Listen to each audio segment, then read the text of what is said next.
kasih Bapak Ibu, saya tampil lagi. Bismillahirrahmanirrahim. Assalamualaikum warahmatullahi wabarakatuh. Bapak Ibu, mungkin sudah bisa ditampilkan belum materi saya? Kalau kita belum, Bapak Ibu mungkin sudah dibagi ya, bisa dilihat di HP masing-masing ya. Om, saya waktunya berapa menit Om? Sebab mohon maaf Bapak Ibu, saya kalau ngomong cukup sekali ya, karena materi yang saya sampaikan itu wajib dan banyak, dan saya biasanya selalu dikomplain ya, meskipun kalau ngomong nggak terlalu cepat gitu ya. Tapi kalau sudah watak saya, nanti Bapak Ibu mohon diperhatikan aja. Berapa menit kalau saya Om? 30 menit ya.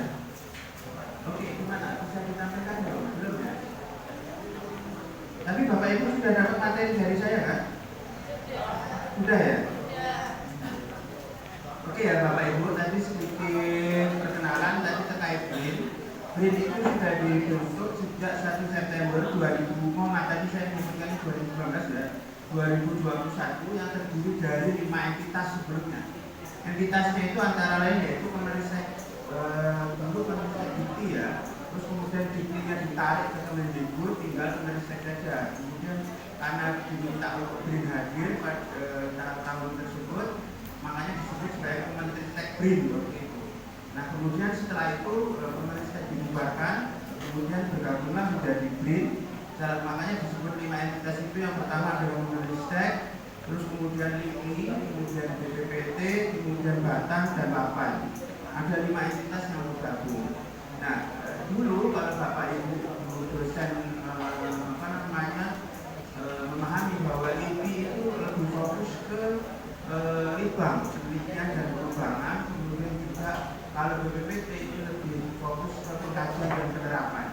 Dua hal ini adalah sebenarnya ekosistem riset yang dibuat ya pada waktu itu oleh Pak Profesor Ija Marhum, bahwa LIPI itu diarah untuk dulu, kemudian BPPT lebih kemudian sedangkan kalau Lapan dan Batam kan sebenarnya sudah jelas ya, Lapan itu lebih ke antarksaan, kemudian Batam itu lebih ke tenaga nuklir. Tapi sejak kemudian dibentuknya Badan Riset dan Inovasi Nasional itu bergabung menjadi satu, makanya semua kegiatan penelitian, pengembangan, pengkajian dan penerapan teknologi itu semuanya ada di BRIN, Badan Riset dan Inovasi Nasional. Terus kemudian dengan adanya peraturan pemerintah nomor 78 tahun 2019 gitu ya, semua penelitian dan pengembangan yang ada di kementerian itu harus masuk ke BRIN. Makanya sekarang semua penelitian dan pengembangan yang ada di kementerian itu sudah tidak ada lagi mata anggarannya, sehingga semua kegiatan tersebut itu ada di BRIN. Makanya kalau terkait riset dan inovasi itu sekarang menunjuknya pasti ke BRIN.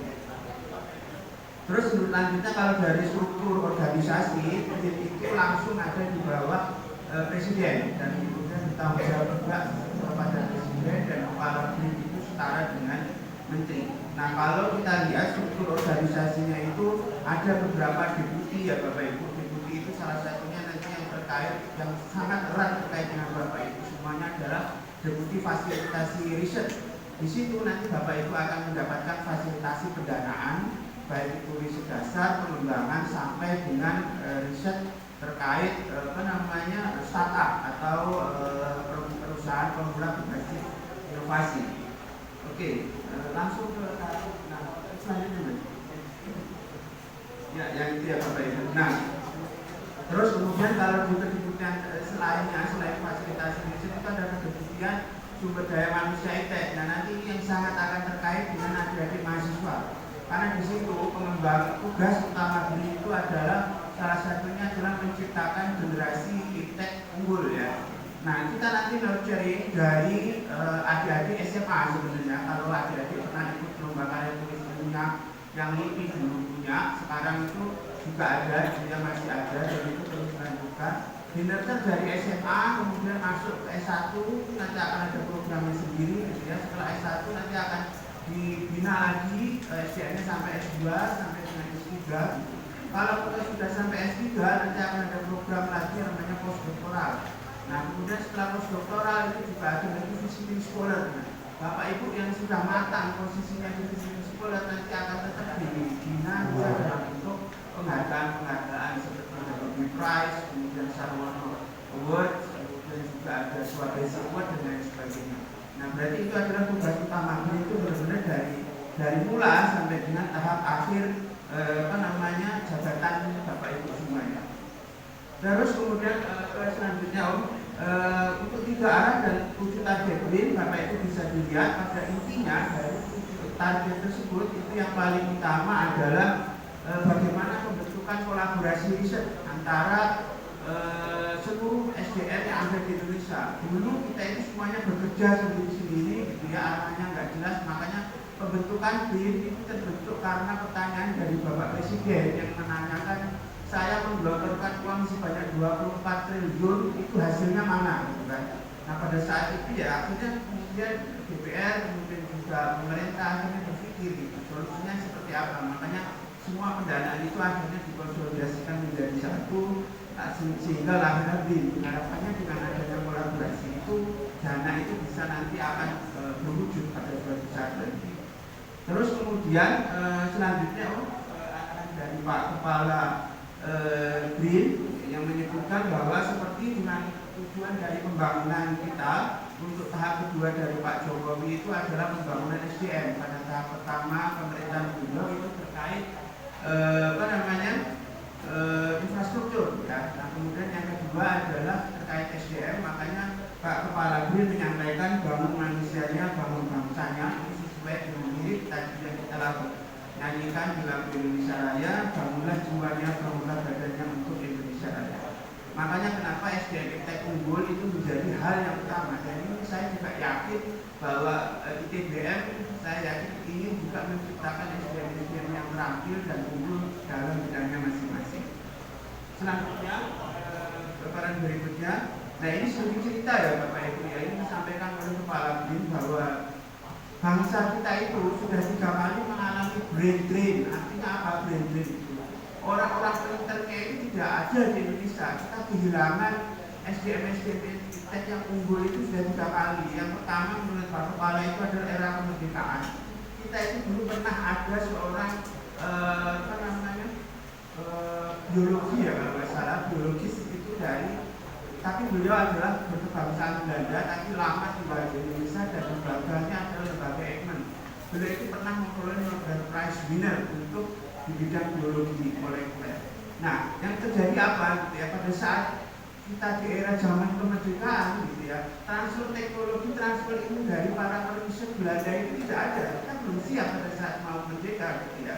Nah itu pertama. Kemudian yang kedua, zamannya Pak Soekarno, zaman Orde Baru ya, dalam hal ini Pak Soeharto itu juga beliau juga mengirim beberapa orang pinter kita untuk bersekolah ke luar negeri. Tapi karena pada saat itu ada gerakan G30 PKI, kondisi politik kita tidak memungkinkan orang-orang tersebut kembali ke Indonesia. Itu yang kedua. Kemudian yang ketiga, zaman Pak Almarhum Habibie, banyak sekali orang dikirim ke luar negeri. Terus kemudian karena kita belum siap saat ini, pada saat itu 2005 itu adalah saat mereka semuanya sudah pada lulus. Ada sebagian yang kembali dan ada sebagian yang tidak. Nah pada saat itu kita belum punya infrastruktur yang mencukupi supaya mereka semuanya pada kembali ke Indonesia. Karena kita tahu bahwa ya, kondisinya masih mirip seperti yang sekarang Bapak Ibu. Bahwa mereka itu kalau kita kembali pasti rugi. Ya, apa pertimbangan mereka kembali ke Indonesia? Makanya sekarang pada saat era Pak Kepala BRIN dalam hal ini, dia ingin menarik semua diaspora yang ada di luar negeri itu kembali ke Indonesia. Caranya seperti apa? Ya sekarang kita lakukan seperti contohnya Mas Robert ini. Beliau itu dulu sudah nyaman 15 tahun ada di Swedia, kemudian karena mungkin panggilan hati ya Bapak Ibu, dia kembali ke Indonesia dan itu yang dimanfaatkan dalam tanda kutip celahnya oleh Pak Kepala BRIN saat ini. Pasti mereka itu akan kembali ke Indonesia suatu saat. Tapi apakah orang-orang pinter yang kembali ke Indonesia itu akan dibiarkan begitu saja tanpa difasilitasi? Makanya BRIN hadir di situ Bapak Ibu.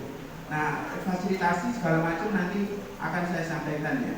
Terus kemudian makanya BRIN itu diciptakan saat ini adalah untuk percepatan untuk perbaikan SDM unggul. Salah satu programnya yaitu adalah mobilitas SDM. Nanti akan saya jelaskan apa itu mobilitas SDM. Terus kemudian juga diaspora itu adalah para orang-orang pintar yang mereka sudah stay lama di luar negeri dan mereka bukan PNS Bapak Ibu. Nah makanya mereka kalau bisa memang ditarik ke dalam negeri. Terus kemudian ada periputan dokter dalam hal ini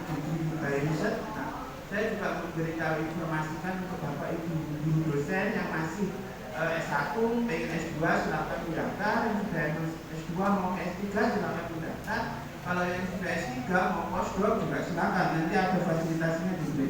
Saya akan tunjukkan ya. Kemudian juga yang paling utama adalah platform infrastruktur. Ini yang belum pernah ada di Indonesia sampai saat ini, baru BRIN yang mengadakan. Yaitu semua infrastruktur yang ada di BRIN itu terbuka semuanya untuk Bapak Ibu semuanya. Bapak Ibu tidak perlu memang punya, tapi kalau mau punya itu silakan. Tapi kalau tidak punya jangan bersedih hati. BRIN punya fasilitasinya. Nanti Bapak Ibu bisa buka halaman kami elsa.brin.id. Semua infrastruktur untuk penelitian Bapak Ibu itu ada semuanya di BRIN. Kalau belum ada dan Bapak Ibu pengen, tinggal usulkan, nanti kita adakan bersama-sama lewat kolaborasi. Itu yang sekarang difasilitasi. Terus kemudian BRIN sebagai funding agency ya Bapak Ibu. Tadi makanya semua riset itu pasti butuh pendanaan, makanya BRIN hadir dalam hal untuk pendanaan riset. Oke, untuk selanjutnya Mbak. Nah ini adalah ekosistem riset dan inovasi yang ingin kita bentuk ya Bapak Ibu. Ini agak sedikit rumit tapi akan saya sedikit jelaskan, jabarkan gitu ya. Indikator utama BRIN itu adalah bagaimana swasta dalam hal ini itu terlibat dalam aktivitas riset. Nah mungkin Bapak Ibu belum terpikir kenapa swasta gitu ya. Karena swasta itu adalah enabler atau yang bisa menyebabkan daya ungkit ekonomi. Mereka nanti akan menghasilkan produk, mereka yang akan menyerap tenaga kerja dalam hal ini adik-adik mahasiswa gitu ya. Dan kalau mereka melakukan inovasi dan riset gitu ya, otomatis nanti ya pendapatan mereka akan bertambah, kemudian ekonomi akan bergerak dan itu terjadi sirkul, dalam hal ini sirkul lingkaran riset ya Bapak Ibu ya. Mereka tiap hari, tiap tahun pengen mengeluarkan produk, melakukan riset, melibatkan Bapak Ibu dalam hal ini sebagai perisetnya bisa dengan kolaborasi dengan periset BRIN gitu ya. Nah di situ dalam aktivitas tadi pengembangan produk itu melibatkan Bapak Ibu dosen, mahasiswa, kemudian juga BRIN dalam hal ini, terus kemudian juga lembaga-lembaga lain seperti Badan Riset Inovasi Daerah itu nanti yang mungkin sebaiknya memang diusulkan itu dibentuk di Banyuwangi. Terus kemudian juga nanti itu yang akan berkolaborasi erat dengan Bapak Ibu semuanya. Terus selanjutnya Mbak untuk PPT-nya. Nah ini mungkin juga yang Bapak Ibu perlu ketahui ya. Ini adalah proses bisnis bagaimana suatu riset itu berjalan. Tadi saya sampaikan riset itu adalah seperti lingkaran, dalam tanda kutip seperti lingkaran setan ya seharusnya ya. Maksud saya begini Bapak Ibu.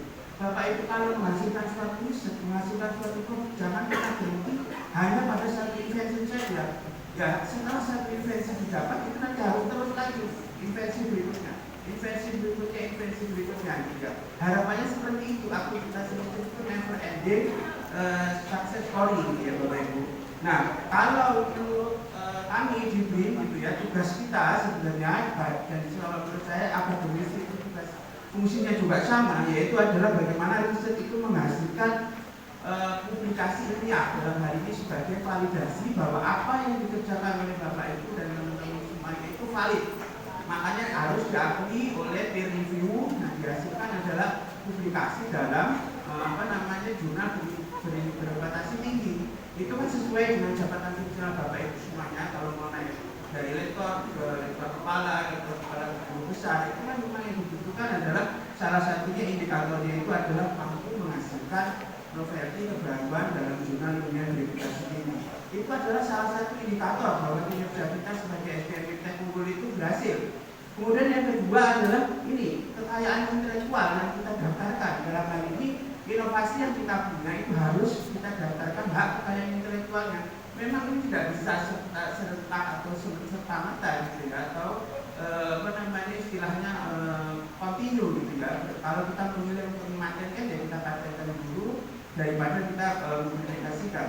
Tapi pendaftaran kekayaan intelektual ini adalah merupakan salah satu indikator bahwa teknologi yang kita hasilkan itu adalah teknologi yang mumpuni. Biasanya yang kita harapkan adalah penguasaan pada teknologi kuncinya. Artinya teknologi kunci itu kita tidak bisa, orang lain itu tidak bisa meniru apa yang kita kerjakan kalau kita yang menguasai teknologi kunci tersebut. Dan juga proses tersebut tidak bisa berjalan kalau tidak ada teknologi kuncinya. Kalau teknologi kuncinya itu semua orang punya, maksudnya semua orang punya kuncinya, itu semua orang bisa buka. Nah, yang kita harapkan dari pengembangan hak kekayaan intelektual itu ya kuncinya itu hanya ada di kita yang bisa. Makanya itu yang kita bisa jual dalam bentuk lisensi. Lisensi itu adalah alih teknologi ke swasta yang tadi saya sampaikan bahwa indikator kinerja BRIN itu adalah keterlibatan dari swasta. Swasta itu mau terlibat dengan kita kalau kita punya kunci tersebut, Bapak Ibu. Nah, makanya kunci tersebut itu bisa dihargai. Kalau menurut kepala BRIN bisa saja kita menghargainya 0 rupiah dan nggak masalah juga. Yang penting kita nanti akan dapat royalti. Nah, royalti tersebut yang akan menjadi pendapatan untuk kita dan juga menjadi titik awal untuk mengerjakan riset-riset berikutnya. Dan kita sudah banyak belajar di BRIN bagaimana alih teknologi itu dilakukan, bagaimana royalti itu diperoleh, itu peraturannya sudah baru dikeluarkan oleh Kementerian Keuangan ya Bapak Ibu. Sehingga diharapkan nanti Bapak Ibu sebagai riset, sebagai akademisi itu bisa kaya dengan royalti tersebut. Harapannya sih seperti itu. Nah, tadi saya sampaikan royalti risetnya tidak pernah berhenti sampai satu produk saja, akan terus berkembang. Makanya kenapa kita berkolaborasi atau bermitra dengan industri itu wajib hukumnya. Dalam tanda kutip kita menjaga hubungan baik dengan industri itu tidak hanya sekali, habis itu sudah gitu ya. Tidak seperti itu Bapak Ibu. Makanya kita harus benar-benar menjalin kinerja yang sangat baik itu dengan industri itu secara kontinu ya. Terus kemudian Bapak Ibu, nah ini tadi terkait pembentukan SDM Tech unggul, ada 8 mobilitas sistemnya, ada 8 mobilitas SDM dan 9 skema pendanaan ya Bapak Ibu. Oke, selanjutnya Mbak.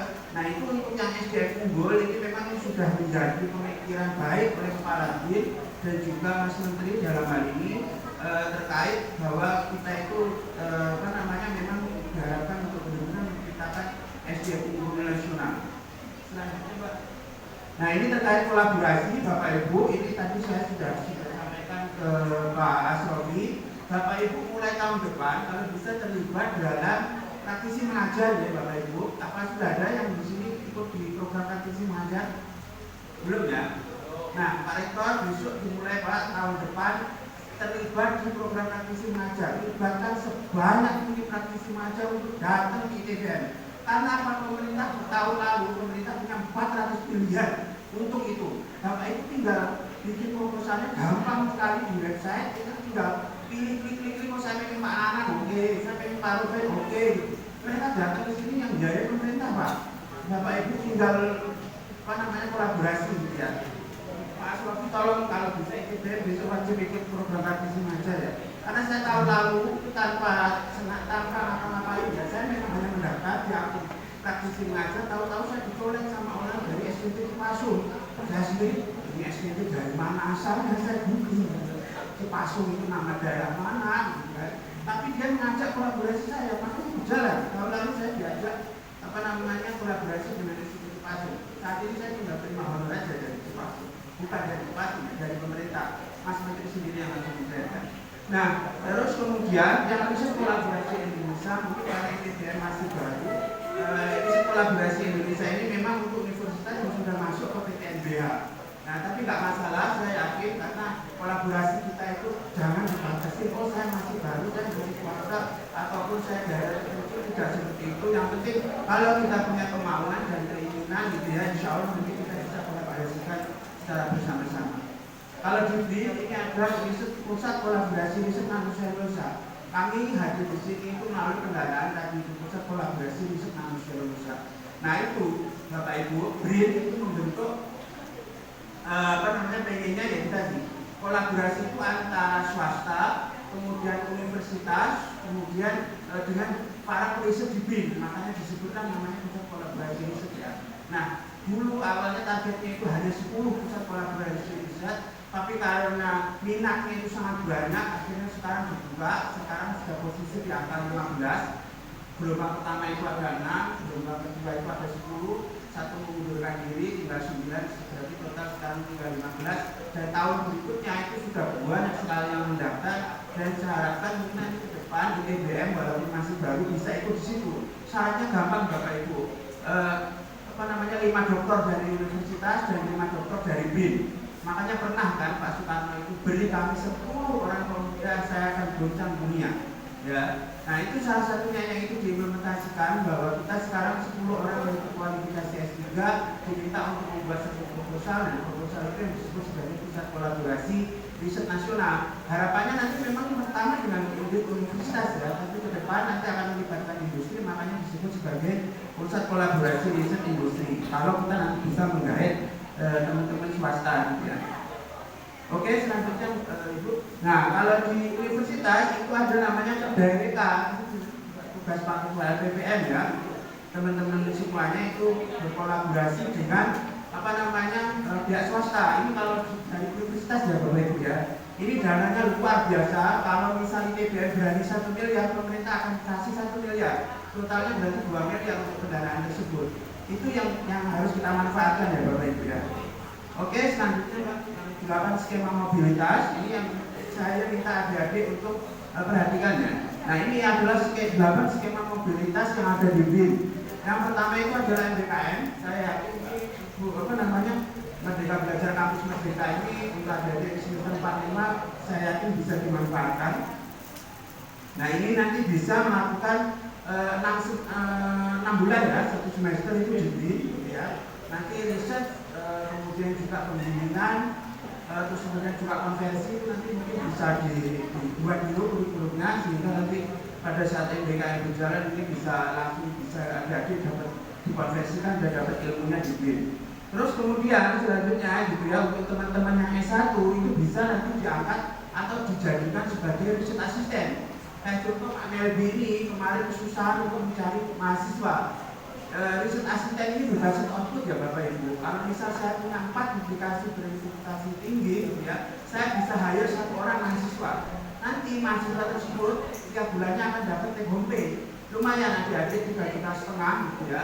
Itu kalau menurut saya sudah cukup ya, di samping Bapak Ibu saya uang saku dari teman-teman kan cukup ya.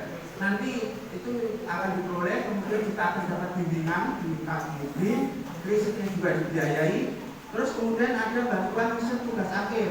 Jadi nanti untuk yang sedang menyelesaikan skripsi 2 semester UKT-nya itu nanti juga bisa diajukan untuk mengusulkan dapat bantuan dari BIN.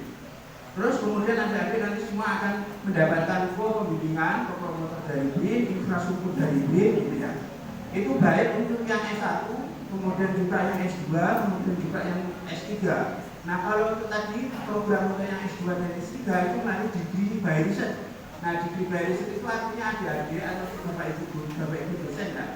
Itu nanti diharapkan sebenarnya Bapak Ibu dosen boleh tetap mengajar di sini gitu ya. Cuma nanti sekolahnya itu mengambil kelas yang by research.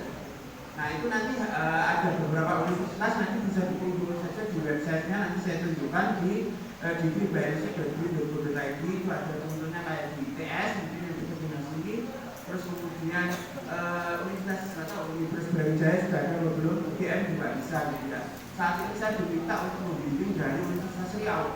Nggak masalah, yang bersangkutan ada di Riau, kemudian sekolahnya di UGM gitu ya. Nanti kalau riset aja baru datang ke saya, tapi riset kan bisa dalam proses pembimbingan secara online. Terus itu kemudian ini disertasi, kemudian lanjut ke pasca doktoral. Ini teman-teman dari ITBN yang mau postdoc silakan, minimal itu 1 bulan lebih. Kemudian maksimalnya 6 bulan, ya bisa diperpanjang kalau Pak Rektor mengizinkan gitu ya. Nah, terus kemudian tadi yang program degree by research itu boleh untuk yang non ASN ya Bapak Ibu. Tidak harus PNS, tidak harus P3K gitu. Kalau bisa punya saudara yang mau dapat pembiayaan by research dari BIN, silakan, tidak harus yang bersangkutan PNS. Malah diharapkan itu yang biasanya non PNS itu nanti kalau sudah dibimbing di BIN ya nanti insya Allah kedepannya akan diusulkan untuk menjadi ASN di BIN. Dan sebagai informasi saja, BIN itu tahun ini membuka P3K, formasinya itu ada 500 ya, dan itu biasanya nggak tercapai Bapak Ibu. Kategorinya memang agak tinggi, kualifikasinya harus S3, tapi insya Allah kalau sudah S3 itu insya Allah karpet merah memang cukup. Karena Pak Kepala BIN menyampaikan, saya tidak memandang IPK yang bersangkutan, saya tidak memandang asal kuliahnya dari mana, yang penting yang bersangkutan S3 dan punya portofolio. Ini yang penting ya Bapak Ibu ya, portofolio ini sebenarnya track record ya, tadi disampaikan, buka nama-nama sipil di sekolahnya apa, jadi tinggal yang dicek nanti kayak gitu. Nah, semuanya akan tampil di website, di internet ya. Terus kemudian kalau dari apa namanya Bapak Ibu dosen tadi skemanya lewat itu ya. Oke, selanjutnya Pak. Maksud saya kalau kebanyakan nanti tolong dekat ya. Nah, ini ya, ini websitenya untuk halaman yang manajemen talenta ya, jadi ya nanti kalau mau lihat programnya NBKM semuanya ada juga. Nah, NBKM itu ada, terus kemudian yang riset asisten itu juga silakan dilihat. Terus timeline-nya riset asisten itu dibuka sepanjang tahun ya, jadi ya. Kalau sekarang sudah tutup, daftar aja. Nanti ada cut-off-nya. Cut-off-nya itu artinya kita tidak pernah menutup pendaftaran, tapi memang pada saat itu panen gitu datanya. Tapi nanti kalau sudah dipanen ya jadi bisa tetap mendaftar gitu. Nanti ikut yang gelombang berikutnya. Terus yang program postdoktoral sama visiting scholar juga sama, itu prinsipnya juga tidak ada penutupan gitu ya. Terus ini yang saya ingin sampaikan ke Bapak Ibu nih, besaran insentif untuk yang postdoktoral sama yang visiting scholar mungkin agak sedikit memberikan ya. Ya terus lanjut Mbak. Terus ya lanjut. Terus oke namanya. Terus lagi Mbak. Nah ini stop. Nah ini ya Bapak Ibu ya, untuk postdoktoral itu 15.900 per bulan. Kemudian untuk visiting scholar yang standar level ini 18.700. High level itu 25.400. High level itu kalau sudah profesor ya Bapak Ibu ya. Terus kemudian untuk selanjutnya yang program belajar by riset itu nanti juga bisa selanjutnya. Nah ini yang by riset itu bisa lihat di halaman byriset.bin.co.id ya Bapak Ibu. Itu bisa dilihat perguruan tinggi apa saja yang sudah membuka layanannya itu sudah bisa dilihat. Oke, selanjutnya. Nah ini yang untuk yang 9 skema pendanaan. Selanjutnya, nah ini yang 9 skema pendanaan itu nanti juga bisa dilihat di pendanaan garis risnol.bin.co.id ya Bapak Ibu. Ada 9 skema pendanaan. Di antaranya itu seperti pendanaan ekspedisi dan eksplorasi, terus kemudian pengkajian produk inovasi kesehatan, kemudian perusahaan pemula berbasis riset. Itu kalau teman-teman punya startup, punya UMKM yang sudah dibina, itu bisa diajukan pendanaannya, nanti akan dibina selama 2 tahun gitu. Oke, terus selanjutnya. Nah, selanjutnya Mbak, ini contoh-contoh pelayanannya ya. Nah ini yang saya tadi bilang platform kita di di dunia maya itu Bapak Ibu bisa buat ya. Kayak contohnya kayak Google Scholar, Scopus, terus kemudian Orchid, Google, Sinta ID. Nah ini Sinta ID ini kita harus juga wajibkan Pak Rektor, karena menurut informasi pendanaan 2023 itu bisa diakses kalau Bapak Ibu guru risetnya punya Sinta Score. Kalau tidak punya tidak bisa masuk pendanaan. Itu sudah sepertinya akan berjalan tahun ini 2023. Nah makanya itu nanti Sinta ID-nya kalau untuk semuanya diaktifkan ya Bapak Ibu supaya dapat pendanaan dari Bima ya sekarang ya, kalau dulu Sindikat Mas. Oke, selanjutnya Pak. Nah ini nanti Bapak Ibu bisa didata sendiri ya terkait critical mass SDM nasional itu apa sih. Kalau kita bicara tentang SDM itu ada dua, punya kapasitas dan punya kompetensi. Kalau kapasitas itu artinya ya Bapak Ibu berkualifikasi S2, S3 gitu. Terus kemudian jabatan fungsionalnya hidup. Jangan sudah menduduki jabatan pendidikan tertentu tapi jabatan fungsionalnya mati. Harus diuruti istilahnya kalau bahasa Jawanya ya. Itu maksudnya dari asisten ahli naik ke lektor kepala dan sebagainya. Terus kemudian di luar itu ada STP, makanya mungkin sedikit investasi juga Pak Rektor, pelatihan-pelatihan untuk Bapak Ibu guru dosen, kayak publikasi, paten, terus kemudian skill-skill yang lain itu sangat diperlukan, memang investasi banyak diperlukan. Nah tapi itu tadi dengan kolaborasi baik dengan BUN atau dengan mitra yang lain, saya yakin semuanya insya Allah akan dipermudah. Oke, selanjutnya Pak. Nah itu terkait yang daya saing ini sebenarnya lanjut ya Bapak Ibu. Ini kalau daya saing saya ceritanya pasti menyedihkan Bapak Ibu ya. Daya saing kita ini jauh di bawah negara-negara ASEAN gitu ya. Kemudian juga nilai inovasi kita itu juga jauh di bawah negara tetangga. Makanya tugas kita itu sebenarnya berat sekali Bapak Ibu, karena kondisi kita itu starting point-nya sudah kalah sebenarnya. Tapi kan kita tidak bisa ya berputus asa. Makanya kalau kita lihat ya kayak dari 113 kalau nggak salah, 132 negara. Itu sudah parah ya kondisinya Bapak Ibu. Makanya kenapa kalau kita bicara peningkatan daya saing bangsa, lanjut ke ini enggak, terus ke daya saing bangsa, terus. Nah, daya saing bangsa, nah ini Bapak Ibu, kalau Bapak Ibu buka RPJMN, di situ Bapak menyebutkan daya saing bangsa kita itu contohnya ditentukan indikatornya, salah satunya adalah berapa universitas yang masuk ke USWS ranking di bawah 500, dan kondisinya kita ini di bawah 500 nggak ada Bapak Ibu. Untuk yang THE ya, kalau yang untuk QS itu ada 3, UNER, ITB, terus kemudian IPB kalau nggak salah, terus satu lagi, pokoknya belum bisa PBB lah. Nah itu aja belum maksimal Bapak Ibu. Makanya yang QS World Ranking itu sekarang baru universitas itu menjadi momok.